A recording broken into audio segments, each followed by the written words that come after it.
সারা বাংলা উত্তাল, তারপর স্বদেশী আন্দোলন 10 বছর অতিক্রান্ত, কিন্তু রবীন্দ্রনাথের মন থেমে থাকেনি।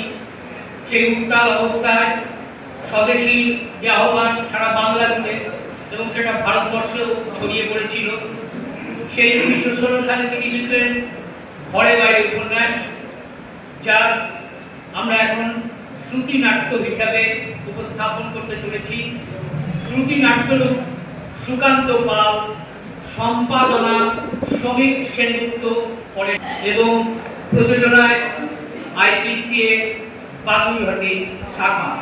শুরু হচ্ছে নাটক ঘরে বাইরে।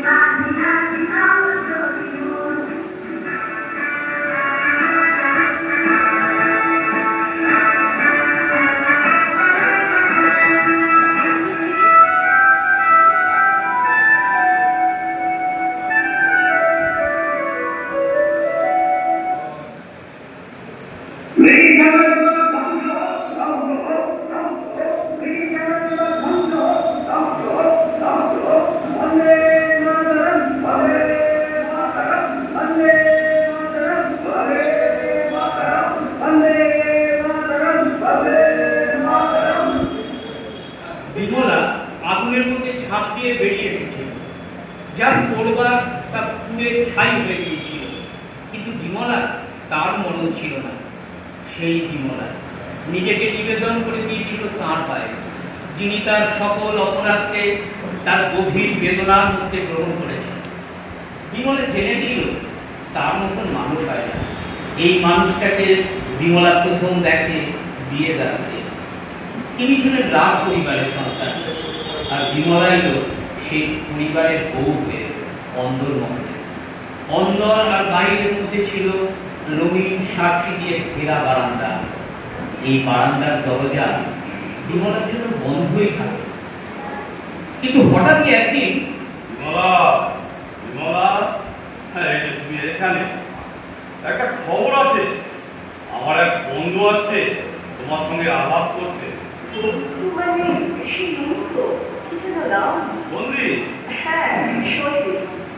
যে লোক 5 রকম কাজের ছুতো করে তোমার কাছ থেকে টাকা আদায় করে, তার সঙ্গে আলাপ করার কোনো ইচ্ছেই আমাকে।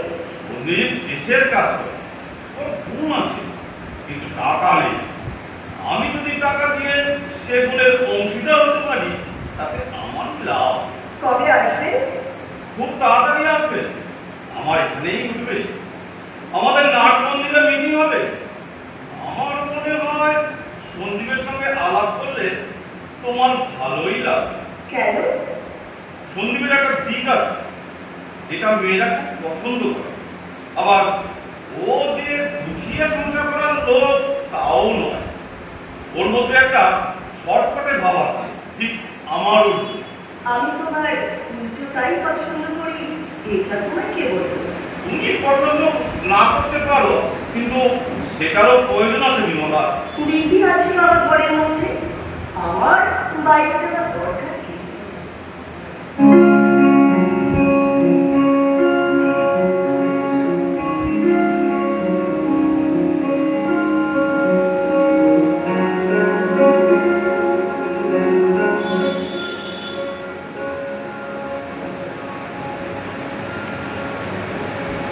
ভাই সব, আজ কি উদ্দেশ্য নিয়ে আমরা এখানে সমবেত হয়েছি তা আপনারা সকলেই জানেন।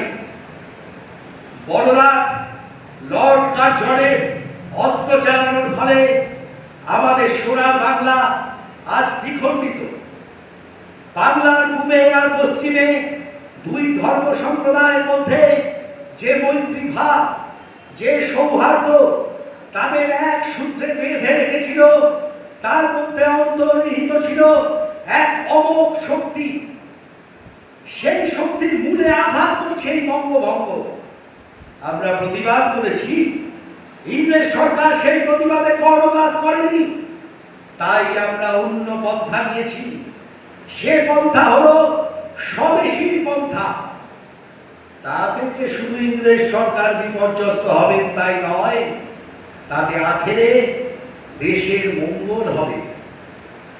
আসুন, আজ থেকে নারী পুরুষ ধনী নির্ধন এই মুহূর্ত থেকে আমরা শপথ গ্রহণ করি যে বিদেশি জিনিস আমরা বর্জন করব, বয়কট করব, আর যা কিছু স্বদেশ জাত তা সাদরে গ্রহণ করব। আজ আর দ্বিধা করলে চলবে না। আজ আমাদের প্রত্যেককে গ্রহণ করতে হবে স্বদেশীর ব্রত। আর সেই ব্রত উদযাপনে যে মন্ত্র আমাদের প্রেরণা যোগাবে, যে মন্ত্রের শক্তিতে ব্রিটিশ সাম্রাজ্যের ভিত পর্যন্ত কেঁপে উঠবে, আসুন সেই মন্ত্র উচ্চারণ করে সমস্ত বিপদ তুচ্ছ জ্ঞান করে দেশ সেবার পবিত্র কাজে নিজেদের উৎসর্গ করি। বন্দে মাতরম।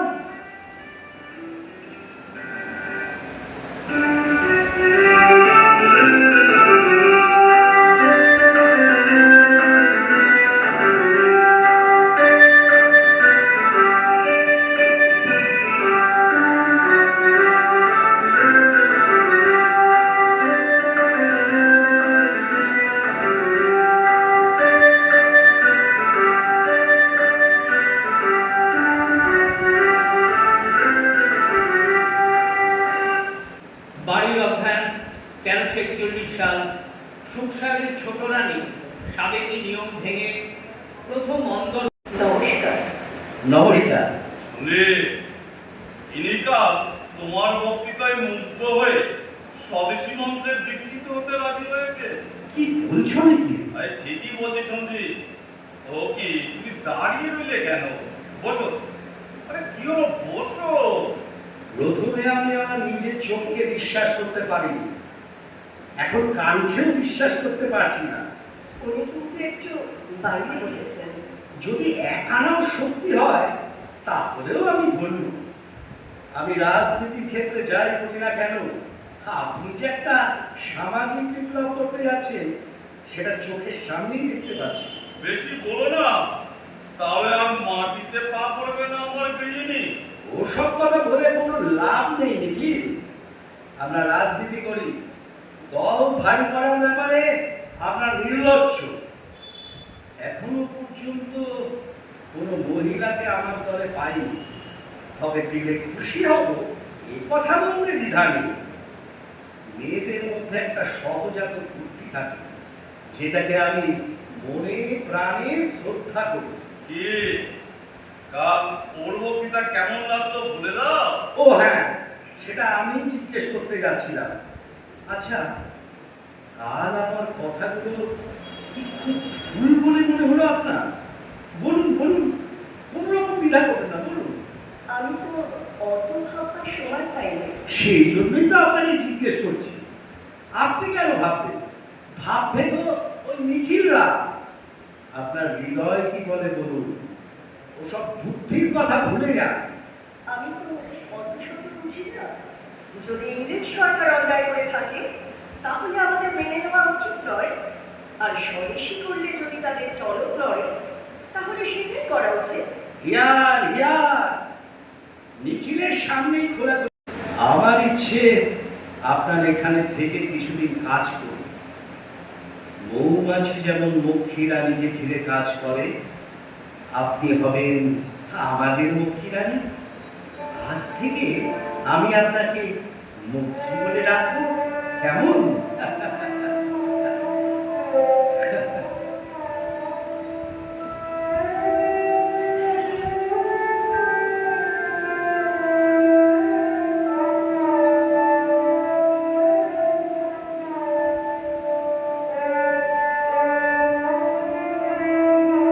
মক্ষী, মক্ষী, আসুন। কাল টেবিলে একটা বই ফেলে গেছিলাম, ওটা নিয়েই চলে যাবে। কোন বইটা? ভাব হিসাবটার হাতে পড়েনি, তাহলে হয়তো আমাকে মারতে আসতেন। কেন? কবিতার বই নয় এটা। এখানে যা আছে সেটা মানুষের মোটা কথা, খুব মোটা করেই বলা। কোনো রকম ছল চাতুরি নেই। আমার ইচ্ছে নিখিলকে বইটা পড়ায়। কেন বলুন তো? এই স্কুল জগৎটাকে ও কেবল ঝাপসা করে দেখতে চায়, সেই জন্যই তো ওর সঙ্গে আমার ঝগড়া লাগে। স্বদেশীর সঙ্গে এই বইটার যোগ কি? বললেই বোঝা যাবে। এখনকার কালের ইংরাজি বইগুলো পড়লে ও ক্রমে ক্রমে বুঝতে পারবে প্রবৃত্তিকে বাস্তব বলে স্বীকার করা আর শ্রদ্ধা করা হচ্ছে মডার্ন। প্রবৃত্তিকে লজ্জা করা, সংযমকে বড় জানাটা মডার্ন নয়। তীর্থ, গুরু ঠাকুর, বাধা সংস্কার এগুলো ওদের কাছে ফাঁকা ভুলি। দেখতে পারি? নিখিলের আপত্তি না থাকলে দেখতে পারেন। দেখি। মুখী, নিখিল আর আপনার ছবিটা তার নিয়ে গিয়েছিলাম। চুরি করে? কৃপণের কৃপণতার দোষী চুরি হয়। অথের চুরির বাপটা কৃপণ ও চুরে ভাগ করে নেওয়া। ওই ছবিটা কিন্তু ভালো ছিল না। ছবি তো কোনো মতেই ছবির চেয়ে ভালো হয় না। ও যা তা নিয়েই সন্তুষ্ট থাকবে। ছবিটার মধ্যে মস্ত একটা ফাঁক আছে, মনে কিছু না করলে এটা ঢুকিয়ে দেবো। ওটা আমাদের অল্প বয়সের ছবি। আমার ছবিটা এখানে রইল, তোমার দুদিকে আমরা দুই বন্ধু। আপত্তি নেই তো? না না, আপত্তি কি আছে?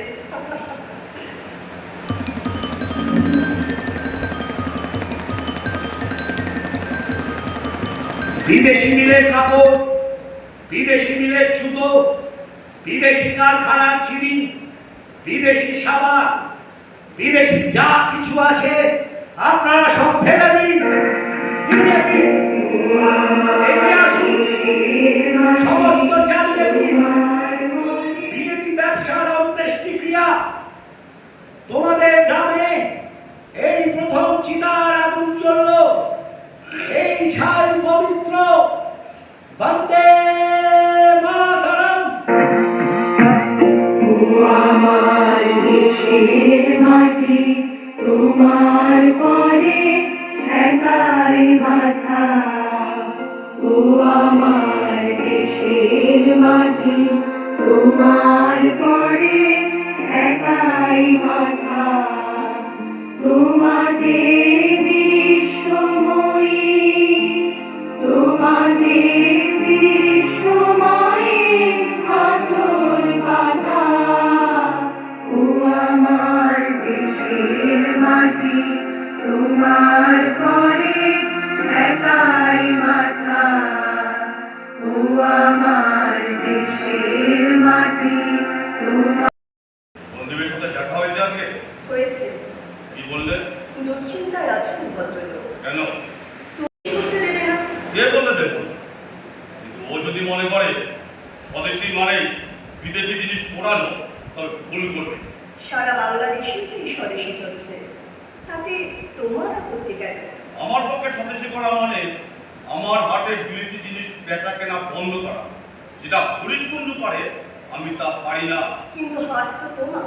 হাট তো আমার নয় বিমলা। যাদের জিনিসপত্র সেখানে বেচা কেনা হয়, হাট তাদেরও। তারা গরিব, বিলেতি জিনিসের দাম কম, আর স্বদেশীর তুলনায় জিনিসও ভালো।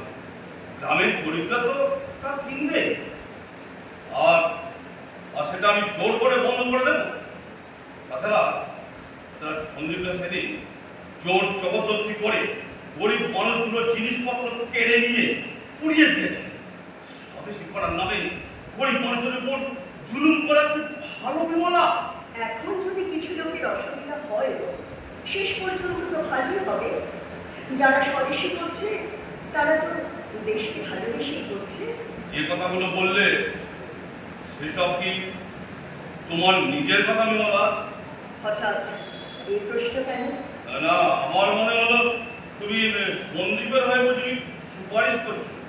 সন্দীপ বাবু তোমার বন্ধু হতে পারেন, আমার তো কেউ না। আমি ভেবেছিলাম তোমরা দুজনে ইন্টারন্যাশনাল দেশের কাজ করছো। ও বাইরেটা আর তুমি ঘর। আমাকে বলে বলে বাড়িতে বের করিয়ে তোমার এরকম ঠেস দিয়ে কথা বলার কোনো মানে হয় না। সরি বিমলা, আমি এটা সহজ প্রশ্ন করছিলাম, শেষ নেই। ঠিক আছে, তোমার যখন এতই দুশ্চিন্তা, আমি আর বাইরে বেরোবো না। বেশ, আমার দিক থেকেও তোমার স্বদেশী করা বা না করা কোনো ব্যাপারে কোনো জবরদস্তি নেই।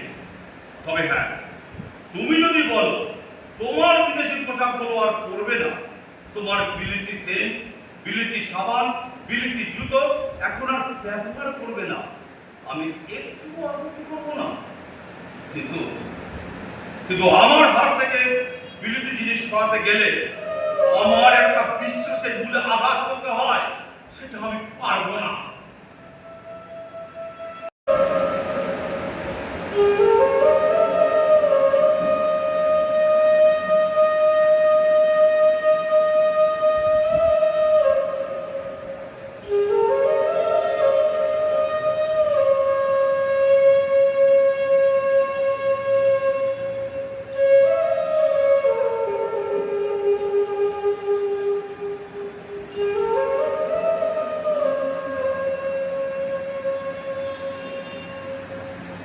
এরপর যে ঘটনা ঘটল সেটার জন্য বিমলা প্রস্তুত ছিল না, হয়তোবা প্রস্তুত ছিল মনে মনে। আমাকে ক্ষমা করো বুঝি, কাল কাজ করে গিয়েছিল, তাই ফিরতে অনেক রাত হলো। কি কাজ? আমার কি কাজ বলো? স্বদেশী কাজ। সুখ সাহেবের কাজ তো ফুরিয়ে গেল, শুধু কিছু টাকার প্রয়োজন। আর এক জায়গায় তো আর বেশি দিন বসে থাকা যায় না, সুতরাং আপনি চলে যাবেন? একদিন না একদিন তো যেতেই হবে। যদি মক্ষী যেতে না দেয়? তাহলে আমার চেয়ে বেশি খুশি আর কেউ হবে না। এবার বলবেন কি বলো? কত টাকা লাগবে আপনার? 5,000 টাকা? মুখী 5,000 টাকা হিসেবের বাইরে খরচ হয়ে গেছে। আমি যদি সেই টাকা দিই, নেবেন? তুমি স্বদেশীর কাজে টাকার প্রয়োজন খুব, তবু তোমার গয়না আমি নিতে পারবো না। ঠিক আছে, গয়না নয়, টাকাই দেব। বড় বেশি ভাবনায় ফেললে মুখী। কেন? আমি কোথায় তোমার জীবনে একটা দায় হয়ে উঠলাম, অথচ অথচ কোনো উপায় নেই। তোমাকে বুঝিয়ে বললে হয়তো তুমি বুঝতে। কিচ্ছু বলার দরকার নেই, শুধু একটা কথা জানতে চাই। কি বলো? টাকা পেলে এখান থেকে চলে যাবেন না তো? আমি কি তোমাকে ছেড়ে চলে যেতে চাই মুখী? তাহলে যাওয়ার কথা বলছিলেন কেন? আমি এত কষ্ট করে শুধু তোমার জন্যে। আর তুমি মুখী,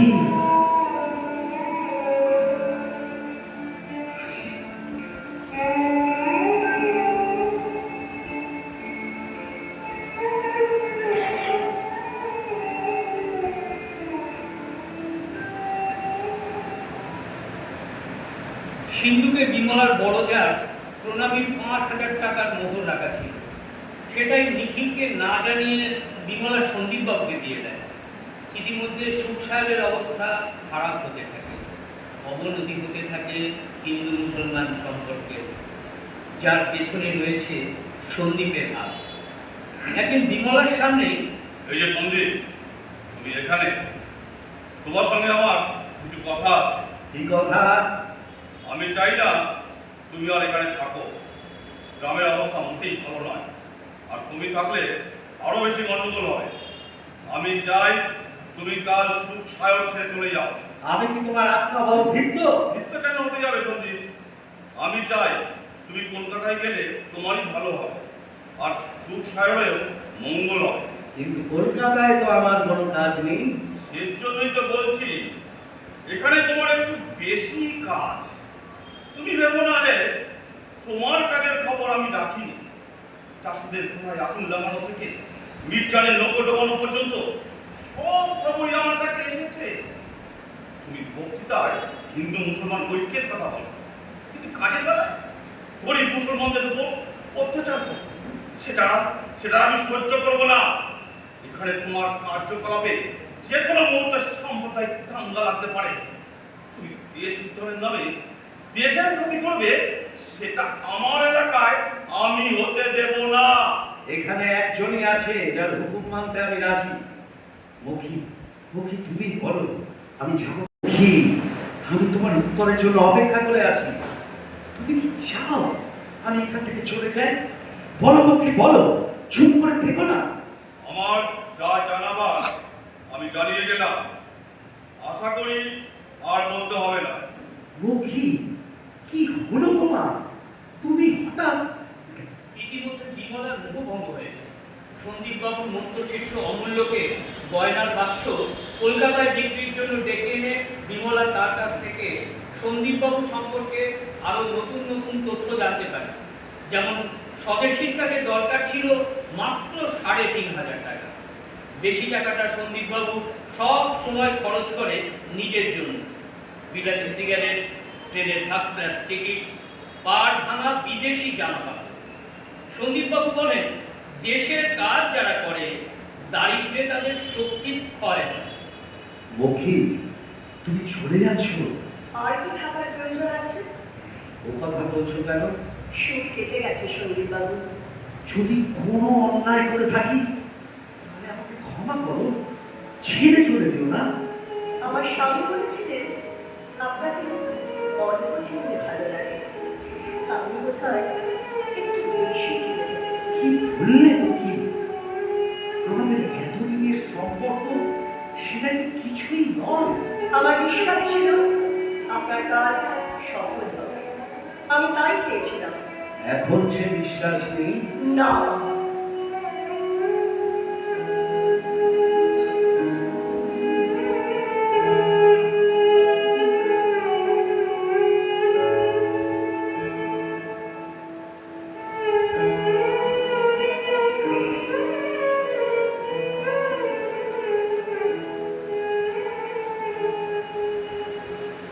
এখানকার অবস্থা একটু সন্দীপের পক্ষে আর এখানে কাজ করা এক মুহূর্তের জন্য নিরাপদ নয়। তোমার কোনো ভয়ের কারণ নেই তো? আমি আর কারোর কথা ভাবছি না, আর কারোর বিপদে আমার কিচ্ছু যায় আসে না। এখানকার অবস্থা নিরাপদ নয় বলেই তো আমরা কলকাতায় যাচ্ছি। যদি তার আগে একটা কিছু হয়ে যায়, তুমি ঘর ছেড়ে বেরোবে না তো? আমি থাকতে থাকতে তেমন কিছু হলে তো আমাকে বেরোতেই হবে তোমারা। আমি জানতাম আমার শাস্তি হবে। কিসের শাস্তি বিমলা? তুমি তো কোনো দোষ করোনি। তোমার কাছ থেকে আমি ক্ষমা চাই না, সে মুক্ত আমার নেই। তুমি তো আমার কাছে ফিরে এসেছো। আসনি? কতদিন কতদিন তোমার মুখের দিকে ছিল আমি কথা বলিনি। কি হয়েছিল আমার? কেন এমন হয়েছিল? নিখিল, নিখিল, আরে সন্দীপ, এই সময়? এটা নিয়ম ভাঙার যুগ নিখিল। তোমার স্ত্রী বাইরে বেরোলে আর আমি তোমাদের ঘরে এলাম। আশা করি অপরাধ নেবে না। এগুলো তোমাদের সম্পত্তি, ফেরত দিয়ে গেলাম। এই গয়নার বাক্স আর ৫,০০০ টাকার মোহর। গয়না? হ্যাঁ, আপনার ভক্ত গয়না বিক্রি করেনি, তবে সে টাকাটা ঠিকই এনে দিয়েছে। আপনার দুটো জিনিসই যখন ফেরত পেলেন তখন টাকাটা আমার কাছেই থাক।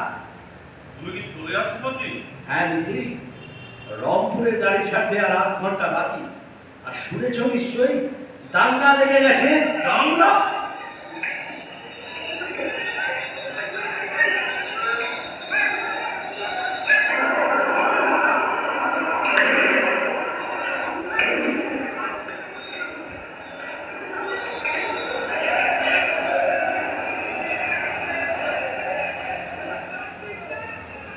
অমূল্য দেখে এসেছে সেই দাঙ্গা।